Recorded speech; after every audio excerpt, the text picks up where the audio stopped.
վարչապետը կարևոր բան ասավ Հայաստանի օրագարկի մեջ չի եղել եւ չի լինելու Ռուսաստանի շահերին վնասելը։ Այս հայտարարությունը պարոն Արաքելյան արդյոք չի ագասեր ինքնուրույն խաղացողի դիրքերում։ Միացյալ Նահանգների նախագահի շատ կարևոր դեվիզ ունի, ասում է America the first. America first. Եվ մենք այս պետքա փոխենք, ասենք Armenia the first եւ բոլոր մեր հարաբերություններում նախ եւ առաջ մտածենք Հայաստանի ազգային պետական շահերի մասին։ Իրանք առաջադրեցին Սամվել Կարապետյանի տեխնացիությունը, մի մարդու տեխնացիություն, որը մեր սահմանադրությամբ իրավունք չունի դառնալ Հայաստանի ղեկավար։ Ինչու՞։ Եթե իրենք կարողանան պատշաճ ձայներ հավաքել, ապա Ռուսաստանի մեկ զանգով իրենք այսպես մեկ շարք կշարվեն եւ Հավսար զգաստ հրամանով իրենց ձայները կտան Ռոբերտ Քոչարյան։ Միշտ կլսենք ռուսական հիբրիդային բادرազմ, հիբրիդային հարձակում։ Ռուսաստանը արդյոք ունի այդ ռիսկը առնելու կամքը։ Nvidia-ն այսօր վերազգային նույնիսկ ընկերություն է, որի կապիտալիզացիան 5 տրիլիոն դոլարից անցնում է, որպեսզի մեր հեռուստադիտողները հասկանան, թե սա ինչ է, երբ որ մի ընկերության գինը արժի օրինակ 5 տրիլիոն դոլարից ավել, Ռուսաստանի Դաշնության տարեկան հնան մոտավորապես 2.5 տրիլիոն դոլար է։ Երբ որ այս ամենը համեմատում ենք, ասենք Սամվել Կարապետյանից սրբիչի գործարանին, ընտրությունը բնականաբար պարզ է, չէ՞։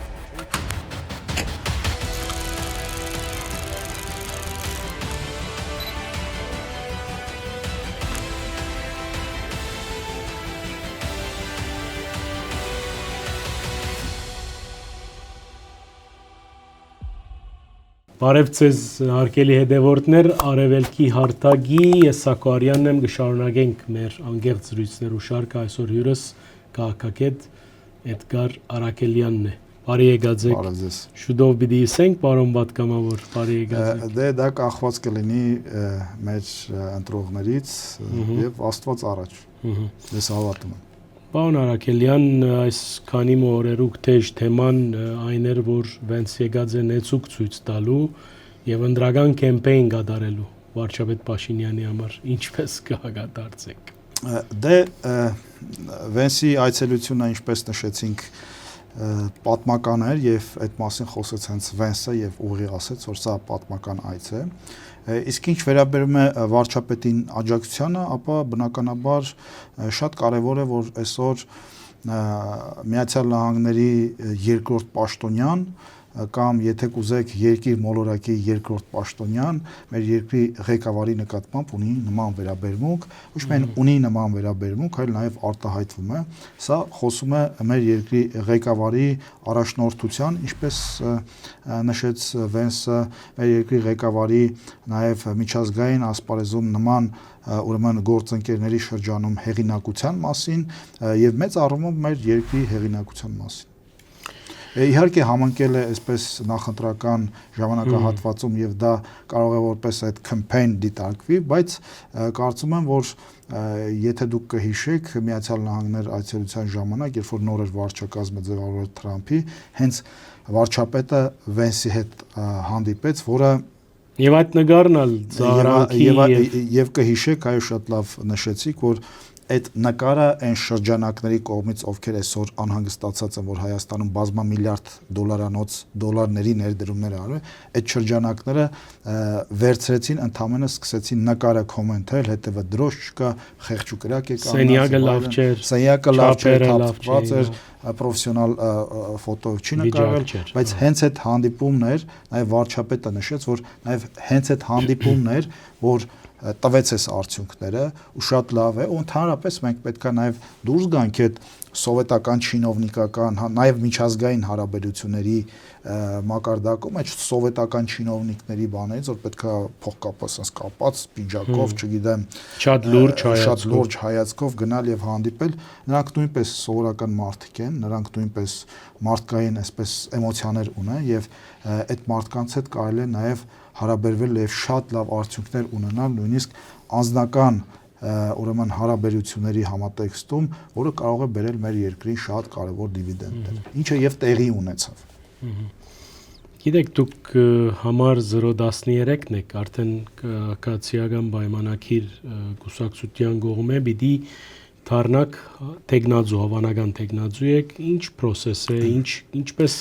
Ինչպես կտիմեք մեր դիտողներուն։ Ես իրականում տեխնացու եմ, չեմ կարող շատ խոսել, տեխնացությունը հաստատվել է, ինչպես նշեցիք թիվը, այո, հաստատվել է։ Ես ԿՊԻ վարչության կողմից, այո, որի համար ես էլի շնորհակալություն եմ հայտնում։ Ես այլ բանի մասին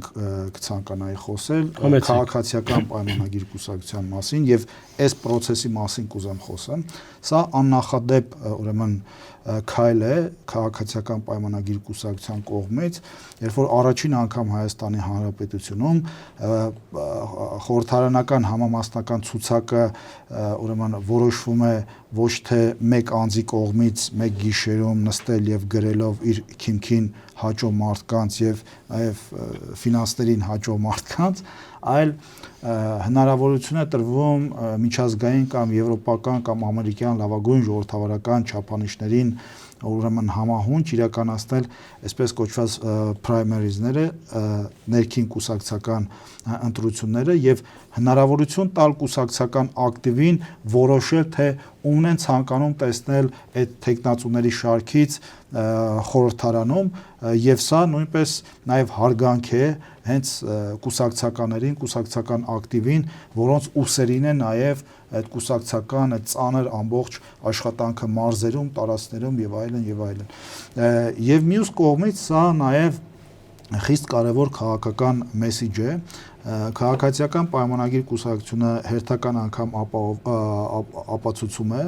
որ ինքը նաեւ ժողովրդավարական սկզբունքներին դավանող քաղաքական ուժ է, կուսակցություն է, որը ունի նաև ներքին ժողովրդավարության բավարար ուրեմն մակարդակ, սա նույնպես կարևոր է մեր երկրի համար, քանի որ տեսեք, երբ որ մենք խոսում ենք ժողովրդավարության մասին, ժողովրդավարությունը միայն ընտրությունները չեն, ժողովրդավարությունը նաև ինստիտուտներն են քաղաքական, որոնք պետքա համահունչ գործեն այդ ժողովրդավարության կանոններին, եւ որպես ուրեմն ժողովրդավարական քաղաքական համակարգերում կարևոր քաղաքական ինստիտուտ, հատկապես խորհրդարանական կառավարման համակարգում դրանք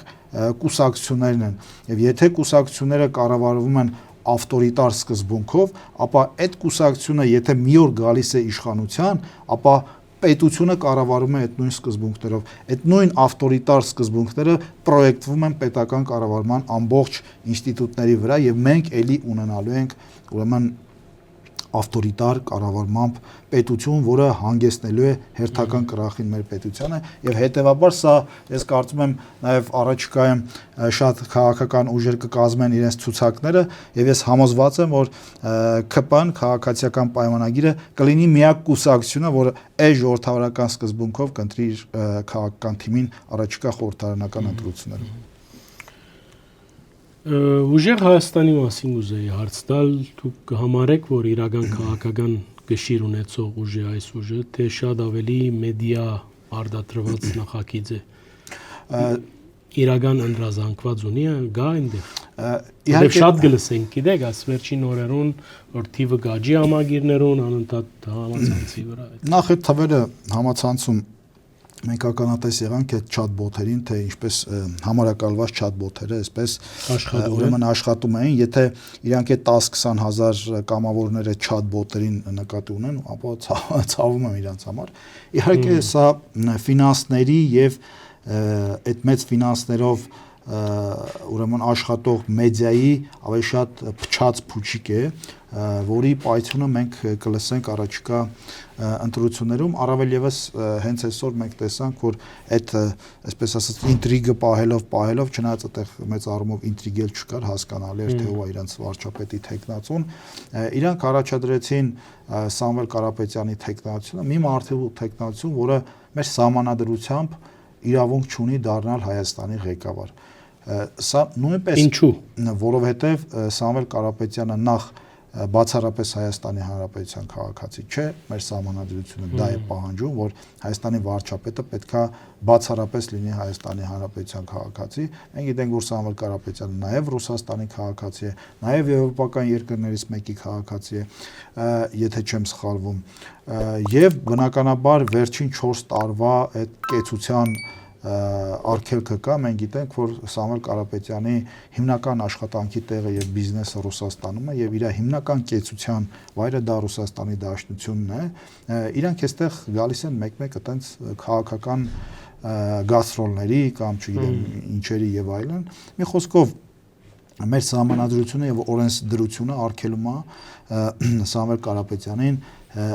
լինել ցուցակում նախընտրական եւ առավել եւս լինել վարչապետի թեկնածու։ Սեր Գարզիկով այս բոլորը իրենք ալ իմացած են։ Այո, իրենք գիտեն եւ իրենք ինչ են պատճառաբանում, որ իրենց շատ հայտնի սահմանադրագետները ասել են, որ սա խնդիր չի, երբ որ գաք իշխանության կփոխեք սահմանադրությունը, լրիվ ձեր հակով կկարեք ու հոպարին կդարձնեք, այսպես բանը, այսինքն սա պարզ ձեռագիր է նախկին այդ 20 տարիների ձեռագիրներ, երբ որ սահմանադրությունները եւ օրենքները կարում էին իրենց ուրեմն հակով քաղաքական, հիմա չգիտեմ Նարեկ Կարապետյանը եկել է եւ ցանկանում է Հայաստանի Հանրապետության սահմանադրությունը կարկատել հոպարի հակով, հոպարին դարձնել վարչապետ, ինքն էլ չաղ բախտավոր ապրի այս երկրում, բայց ես պետք է շտապեմ հիասթափեցնել, որ եթե իրանք մտածում են մեր հասարակությունը այդքան տգետ է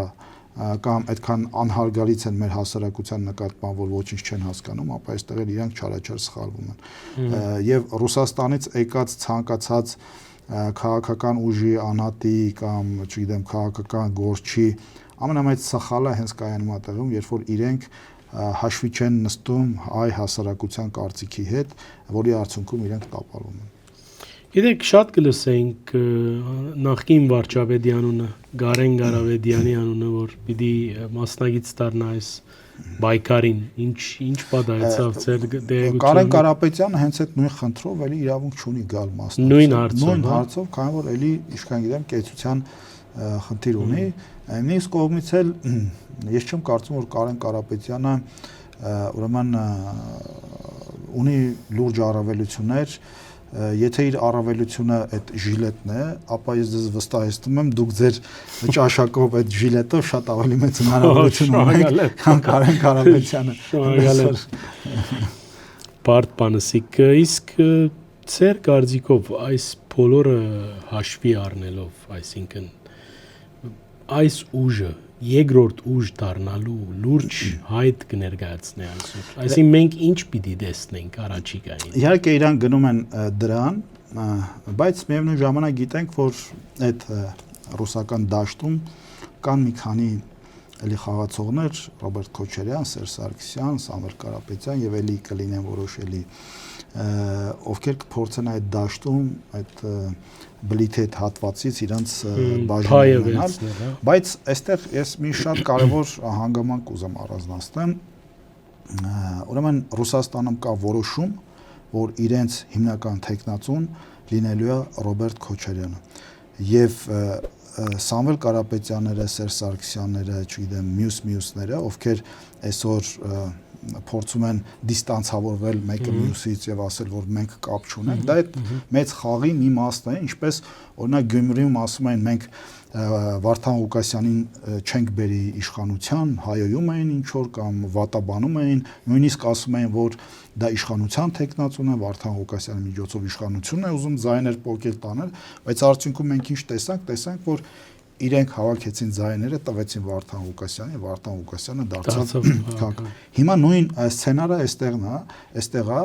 հիմնական Ռուսաստանի թեկնածուն դա Ռոբերտ Քոչարյանն է, եւ կասեմ հեսա ինչու, իսկ մնացածները այդպես ունեն իրենց դերակատարումը, պետքա այն հայտնի ֆիլմի ուրեմն սյուժեի նման կասի կարող է հայոյի, կարող է չգիտեմ խփի հարվածի, բայց դու ուշադրություն մի դարձ։ Հիմա այս մարդիկ ուրեմն կարող են միմյանց նույնիսկ հայոյել, բայց այդ խաղն են տանում Գյումրիի օրինակով, ասում են որ մենք կապ չունենք իրար հետ, բայց կրկնեմ, իրանք վերջնարդյունքում եթե ունենան հաջողություն իշխանություն վերցնելու, իրանք Ռոբերտ Քոչարյանին էլի բերելու են ըստ էության իշխանության, ինչու Ռոբերտ Քոչարյանը, քանի որ Ռոբերտ Քոչարյանը իր ուրեմն 10 տարիների քաղաքական գործունեությամբ ապացուցել է Ռուսաստանին, որ ինքը այդ երկրի զինվորն է, որ ինքը ցանկացած հրահանգ Ռուսաստանից անվերապահորեն կատարելու է եւ մենք դա տեսել ենք գույք պարտքի դիմաց այդ պրոյեկտով։ Մենք դա տեսել ենք այսօր ուրեմն երկաթգծի հայկական երկաթգծը ռուսների կառավարմանը հանձնելու այդ օրինակը։ Մենք դա տեսել ենք ըստ էության նաև ռուսական տնտեսական եւ քաղաքական շահերը այստեղ պաշտպանելով։ Մենք դա տեսել ենք Ռոբերտ Քոչարյանի այն հայտարարություններով, որ փաստացի ինքը ըստ էության դեմ չի ռուս-բելարուսական միութենական պետությանը եւ եթե իրենք կարողանան պատշաճ ձայներ հավաքել, ապա Ռուսաստանի մեկ զանգով իրենք այսպես մեկ շարք կշարվեն եւ հավսար զգաստ հրամանով իրենց ձայները կտան Ռոբերտ Քոչարյան։ Հետաքրքրական է։ Իսկ գիտեք, այս բոլորը նշեցինք, ես նաև պիտի ուզեի այլ կարևոր թեմամը բարձրացնել, որովհետև գիտեմ ձեր տեսակետները հատկապես ռուսական քաղաքականության վերաբերյալ, Հայաստան-Ռուսաստան հարաբերություններու վերաբերյալ։ Ես քանի օր առաջ մեկ վարյան վարչապետը կարևոր բան ասավ, Հայաստանի օրագարկի մեջ չի եղել եւ չի լինելու Ռուսաստանի շահերին վնասելը։ Այս հայտարարությունը պարոն Արաքելյան արդյոք չի ագասեր ինքնուրույն խաղացողի դիրքերում։ Տեսեք, վարչապետը նաև այլ բան է այդ խոսքում ասել, երբ որ երկրորդ մասն է, երբ որ անդրադարձել է թրիփին, ասել է, որ մենք այս նույն առաջարկը արել ենք ըստ էության ռուսական կողմին, ասել ենք այս փաստաթուղթը կստորագրենք, եթե դուք ընդամենը 5 բառ ուրեմն ներգրավեք այդ փաստաթղթի մեջ Հայաստանի ինքնիշխանություն, տարածքային ամբողջականություն, փոխադարձություն, իրավազորություն եւ էլի չեմ հիշում այդ մեկը, այսինքն այս ճանապարհը պետք է անցնի այդ սկզբունքների հիման վրա, այսինքն Հայաստանի Հանրապետության սահմանադրության եւ օրենքների շրջանակում, սակայն ինչպես հայտնի է, նման ուրեմն ցանկություն չեղել ռուսական կողմից եւ միայն դրանից հետո է, որ ուրեմն Հայաստանը այս պրոյեկտը իրականացնում է Միացյալ Նահանգների հետ։ Այսինքն վարչապետի խոսքի համատեքստը հենց դա էր, որ մենք հաշվի ենք առել ռուսական շահերը եւ առաջինը ռուսներին են դիմել, բայց դա չի նշանակում, որ ռուսների հետ մեր համագործակցությունը պետք է լինի մեր ազգային պետական շահերի դեմ, դա չպետք է լինի մեր ինքնիշխանության, սուվերենության եւ ժողովրդավարության դեմ։ Այսինքն դա պետք է լինի փոխադարձ շահավետ գործընկերային հարաբերություններ, ինչպես Հայաստան-Միացյալ Նահանգներ հարաբերությունները։ Եթե Ռուսաստանում այլ ուրեմն տեսլականներ ունեն Հայաստանի նկատմամբ, ապա դա իրենց խնդիրն է։ Վարչապետի խոսքը հենց այս համատեքստով է ասված։ Եվ բնականաբար սա հենց սուվերեն պետության եւ նրա ղեկավարի գործելավոճը, երբ որ մարդը ասում է, այո, մենք հաշվի ենք առնում մեր հարևանների եւ գործընկերների շահերը, բայց մենք մեր հարևանների եւ գործընկերների հետ չենք հարաբերվի ի վնաս մեր ազգային պետական շահերի։ Եվ այստեղ ես միշտ վերջին իմ հարցազրույցներում նշում եմ, հատկապես Միացյալ Նահանգներ Հայաստան հարաբերությունների համատեքստում Միացյալ Նահանգների նախագահի շատ կարևոր դեվիզ ունի, ասում է America the first, եւ մենք այս պետքա փոխենք, ասենք Armenia the first եւ բոլոր մեր հարաբերություններում նախ եւ առաջ մտածենք Հայաստանի ազգային պետական շահերի մասին։ Իսկ այս շրջանակները ինչի մասին են մտածում։ Այս շրջանակները, երբ որ Վենսը գալիս է Հայաստան, մտածում են այ Վենսի Հայաստան գալը Ռուսաստանին ինչքանով էր օգուտ, ինչքանով վնաս, Իրանին ինչքան է օգուտ, ինչքան է վնաս, չգիտեմ, Վրաստանին։ Այսինքն այս մարդկանց մտածելակերպում չկա նստած Հայաստանի ազգային պետական շահ եւ հետեւաբար այս մարդիկ չեն կարող Հայաստանը ղեկավարել, առաջնորդել ելնելով Հայաստանի ազգային պետական շահերից։ Այս բոլորը դիտարկել են անտին պարոն Արաքելյան։ Եթե այս հունով երթան դեպքերը եւ այս ընթացքը շարունակվի, ինչ կսեք նաեւ ընդդիմության, որ հաջող նույն հանգերքով հանդես կգա եւ գսե թե Փաշինյան կգադարե Ալիևի եւ Էրդողանի եւ նախասիրությունն է Էրդողանի համար այսօր Հայաստանի մեջ։ Տեսեք, այդ դեպքում այդ ինչպես եղավ, որ Միացյալ Նահանգների երկրորդ պաշտոնյան գալիս է եւ ասում է, որ Հայաստանի ղեկավարի հետ ունի շատ փայլուն հարաբերություններ եւ ես աջակցում եմ Հայաստանի ղեկավարին։ Սա նշանակում է, որ Հայաստանի ղեկավարը միջազգային ասպարեզում ունի լուրջ հեղինակություն, որին հարգում, ընդունում եւ աջակցում են շատ շատերը։ Իսկ ինչ վերաբերում է այդ նարատիվին, որ տեսեք նույն Միացյալ Նահանգների հետ հարաբերությունները իրենք կապում են, ասում են, եթե Միացյալ Նահանգների հետ եք, ապա դառնում ենք վիլայետ։ Այո, վիլայետ։ Վիլայետ ենք դառնում, եթե Միացյալ Թուրքական նահանգ։ Այսինքն, տեսեք, բայց իրականում ինչ է տեղի ունենում տարածաշրջանում։ Այս տարածաշրջանում դուք ինձնից շատ ավելի լավ գիտեք, որ Թուրքիան բացառիկ գործընկեր է Միացյալ Նահանգներին այս տարածաշրջանում, նաև ՆԱՏՕ-ի շրջանում եւ շատ խորքային եւ շատ խորքային Թուրքիան մշտապես այս տարածաշրջանում օգտվել է այդ հնարավորությունից Միացյալ Նահանգների բացառիկ գործընկերը լինել։ Հիմա Միացյալ Նահանգները այս տարածաշրջանում նաև իդեմս Հայաստանի հետ հարաբերություններ զարգացնելու այդ ուրեմն մենաշնորհը ինչ որ առումով Թուրքիայից վերցնում է նաև իր շահերը որոշակի առումով պատվիրակում է կամ հետաքրքրությունը իր չափերի համեմատ նաև Հայաստանին է այստեղ դերակատարություն տալիս, այլ ոչ թե Թուրքիային է բերում, այլ Հայաստանին է դերակատարում տալիս տարածաշրջանում, նաև որպես մրցակից Թուրքիային կամ առողջ մրցակից։ Այն ներդրումային ծավալները կամ այն ոլորտները, որը որ ուզում է Միացյալ Նահանգները զարգացնի Հայաստանում, խոսքը վերաբերում է արհեստական բանականության եւ չիպերի արտադրության գործարանում, սա նշանակում է, որ Միացյալ Նահանգները իդեմս Հայաստանի տեսնում է, ինչպես եւ ընդ որում Վենսը նշեց, որ մենք երբեք նման տեխնոլոգիա չէինք տա Հայաստանին, եթե չլիներ վարչապետի գործոնը եւ եթե չլիներ Հայաստանը մեր համար վստահելի գործընկեր։ Այսինքն Հայաստանը Միացյալ Նահանգները դիտարկում է շատ կարևոր վստահելի գործընկեր, որին ինքը պատրաստ է տրամադրել իր սրբության սրբոցը ամենաբարձր տեխնոլոգիական, ուրեմն գործիքները, ամենաբարձր տեխնոլոգիական, ուրեմն այդ չիպերը, որոնք այսօր միայն Միացյալ Նահանգներն են արտադրում, այսօր միայն արտադրում է այդ Nvidia ընկերությունը, ընդ որում Nvidia-ն այսօր ուրեմն վերազգային նույնիսկ ընկերություն է, որի կապիտալիզացիան ուրեմն 5 տրիլիոն դոլարից անցնում է, որպեսզի մեր հեռուստադիտողները հասկանան, թե սա ինչ է, երբ որ մի ընկերության գինը արժի օրինակ 5 տրիլիոն դոլարից ավել, ասենք, որ Ռուսաստանի Դաշնության տարեկան հնան մոտավորապես 2.5 տրիլիոն դոլար է, այսինքն ամերիկյան այդ մի կամպանիայի ընկերության կապիտալիզացիան գինը երկու անգամ ավելի մեծ է, քան ամբողջ Ռուսաստանի հնան։ Այսինքն մենք պատկերացնում ենք, չէ, ինչի հետ գործում ենք եւ պատկերացնում ենք, չէ, ովքեր են եկել Հայաստան եւ ինչ են ուզում անել Հայաստանը։ Եվ երբ որ այս ամենը համեմատում ենք, ասենք, Սամվել Կարապետյանից սրբիչի գործարանին, պատկերը շատ ավելի հետաքրքիր է, չէ՞ դա։ Այսինքն ընտրությունը հետեւյալն է։ Այդ սրբիչի գործարանի մեջ նաեւ լիբանանահայեր կան, խնդրեմ։ Ես ողջունում եմ մեր լիբանանահայ ընկերներին եւ ավելին ասեմ, ես ողջունում եմ այն մարդկանց, ով կապ չունի, նույնիսկ Սամվել Կարապետյանին, ովքեր Հայաստանում ներդրում են անում եւ զարգացնում են այդ թվում նաեւ ուրեմն թեթև արդյունաբերությունը, տեքստիլը։ Բայց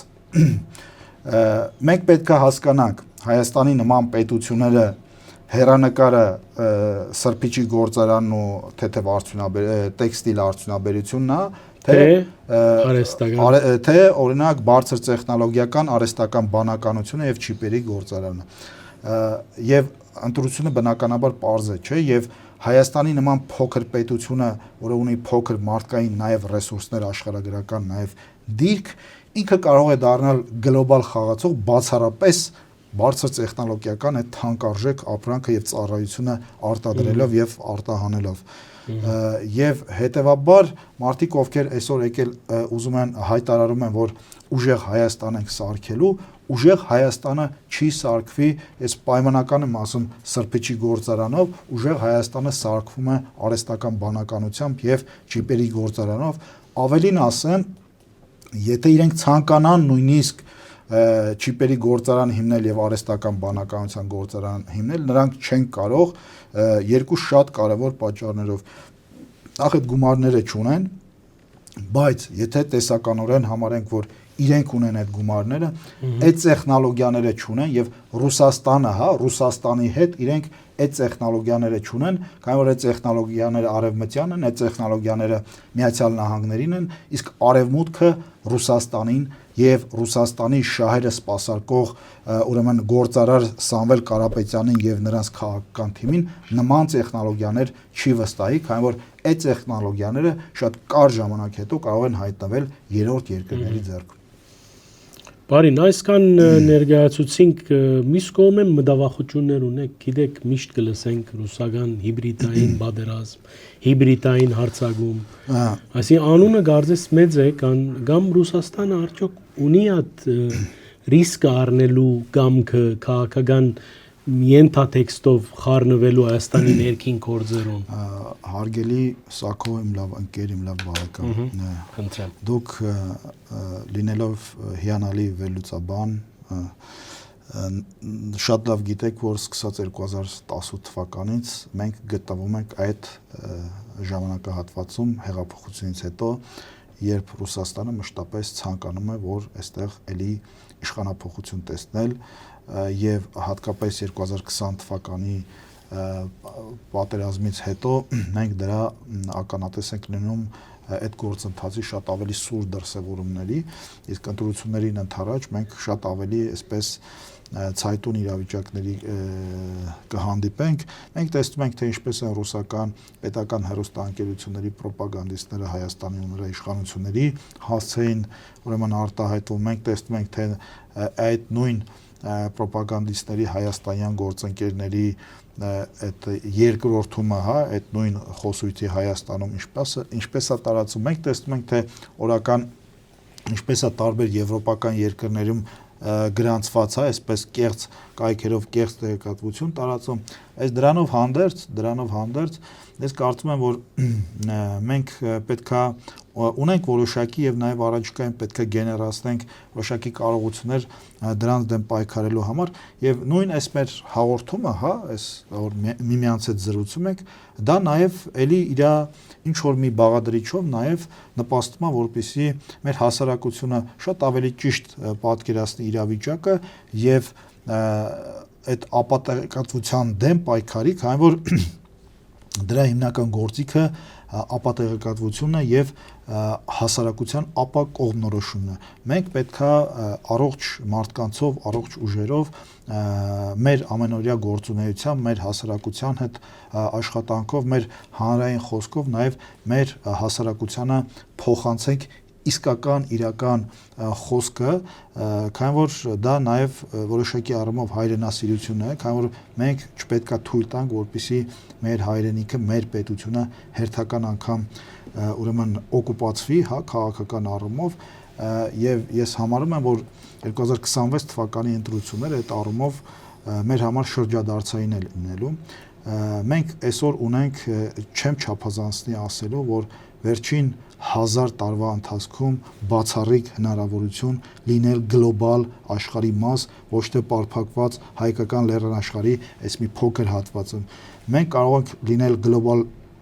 խաղացող, մենք կարող ենք ունենալ գլոբալ գործընկերներ, մենք կարող ենք ունենալ իրական գործընկերներ եւ իրականացնել մեր ազգային պետական երազանքները, որոնք երկար դարերի ընթացքում այսպես փայփայել եւ բերել հասցրել ենք այսօր։ Մենք իրավունք չունենք հերթական անգամ կորցնելու մեր պետականությունը, իսկ 26 թվականը դրա մասին է, կամ մենք կօգտվենք այդ հազարամյակի տրված հնարավորությունից, կամ մենք կորցնելու ենք մեր պետականությունը, դառնալու ենք գուբերնիա եւ դրանով վերջնականորեն փակենք մեր 5000-ամյա կամ չգիտեմ 3000-ամյա պետականության պատմությունը, դառնալով ըստ էության վերածվելով ազգովի սփյուռքի։ Պարոն Արաքելյան, այս հարցը նաև կուզեմ ցեզի համար բանալ այս նյութի փակագծերը, որովհետև այս իրավիճակի, այսին իշխանություն, եկեղեցի, Փաշինյան, Գարեգին II պայքարի առաջին օրերեն հետևած եմ ձեր ելույթներուն, դուք շատ զուսպ կարտահայտվիք եւ ես գահարկեմ ավելիով այն անձնավորությունները, որոնք զուսպ կլան իրենց դարգումներում մեջ, ինչ ալլա վեճը կամ նյութը, չկպատկերացնեք այս խնդիրը ինչպես պիտի հանգուցալուծվի, որովհետև դուժողը հայ ժողովուրդն է։ Այո, դուժողը հայ ժողովուրդն է, բայց դրանով հանդերձ մենք ունենք բավականին դուք ավելի լավ գիտեք դրա մասին, նաև Սփյուռքի հետ ձեր կապերով այնտեղի եկեղեցական մեր ուրեմն կառույցների հետ ավելի սերտ հարաբերություններով խորքից ավելի շատ գիտեք եւ պատկերացնում եք մեր եկեղեցին, բայց մի բան ակնհայտ է, որ մենք այսօր այդ առումով կանգնած ենք ճգնաժամի առաջ, եւ այդ ճգնաժամը հանգուցալուծում պետք է ունենա։ Այդ ճգնաժամը նաեւ վերաբերում է հետեւյալին, որ ցավալիորեն այսօր մեր եկեղեցու, ես չեմ ասում եկեղեցին որպես ինստիտուտ, եկեղեցու այսօրվա ֆորմալ առաջնորդը եւ իր որոշակի շրջանակ դուրս են եկել Հայաստանի պետականության դեմ, ու սա թերևս ամենակարևոր խնդիրն է, որին պետք է լուծում տանք, եւ հաջորդը հենց հոգեվոր կյանքը Գարեգին II գահակալության ամբողջ 25-26 տարիների ընթացքում ձեր աչքի առաջ եղել, թե ինչպես է Հայաստանում հոգևոր կյանքը դեգրադացվել, թե ինչպես է մեր քաղաքացիների մոտ հավատի նկատմամբ վստահությունը նվազել, թե ինչպես են Հայաստանում տարբեր ուրեմն աղանդավորական կառույցներ կամ քրիստոնեական այլ ուղղություններ եկել եւ հիմնավորել, ընդ որում դրանց թիվը տարբեր հաշվարկներով կես միլիոնից անցնում է Հայաստանի Հանրապետությունում եւ փոխարենը ուրեմն Կդրիշ Ներսիսյանը մտածեր այս մասին, մտածեր հոգևոր իշխանության մասին, մտածեր թե ինքը ինչպես է իրացրել այդ հոգևոր իշխանությունը, ինքը հիմա համակնում է նաեւ քաղաքական իշխանության, որի մասին շատ իր կողմից ուղարկված